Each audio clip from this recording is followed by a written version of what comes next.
Unfortunately, later this week, economists are expecting that it will be confirmed that the United States is in a recession. We've seen the indicators for months now, families paying more for goods everywhere they go. If you go to the grocery store, you're paying 20, 30% more. Gasoline, of course, has more than doubled from what it was before Biden took office. And so you would think Joe Biden would be spending all of his time trying to figure out a plan to fix this crisis. But in fact, we're seeing the opposite. We're seeing denial. And what you've seen the last week is President Biden spending more time trying to redefine what inflation and a recession is, rather than working to lay out a plan to stop us from going into a recession or to get us out of a recession. And the real simple answer is just by reversing so many of the failed policies that President Biden has put in place since he's taken office that have caused this recession. You can't redefine your way out of a recession. You've got to reverse the failed policies. But the first step to fixing any kind of crisis is to first admit the crisis, admit the problem that he's created, and he won't do it. Joe Biden won't look the American people in the eye and admit that his programs have failed. He won't admit that he has brought this country into a recession. Instead, he just wants to keep denying and try to redefine the term recession. American people know better. The American people know what caused these problems.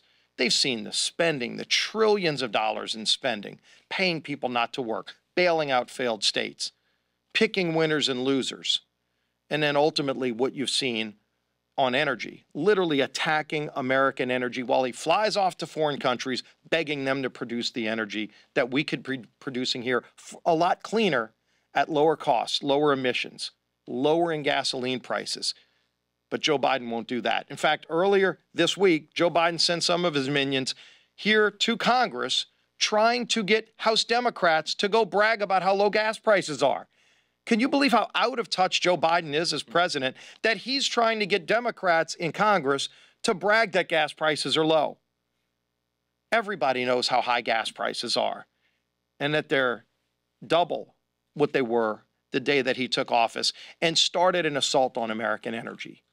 Now, if Nancy Pelosi wanted to work with us to solve the problem, there are a lot of offers we've put on the table to lower gas prices. But as you can see this week, like we've seen week after week, Democrats have no plan to solve any of these problems. They don't have any plan to solve the inflation crisis. Democrats have no plan to solve gasoline crisis. Democrats have no plan to solve the border crisis. They just want to keep spending. They just want to keep going down this far left radical road that has caused all of these problems.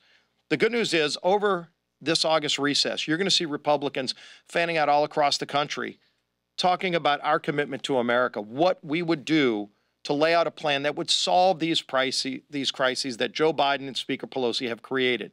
We're going to lay out a plan for how to get inflation under control. We're going to be laying out our plan for how to lower gas prices, for how to secure America's border, for how to put parents in charge of their kids' education again, so that we can actually have the ability for parents to pull back the veil, as we saw during COVID, for so many of the things that were going wrong in schools when union bosses were sided with over kids.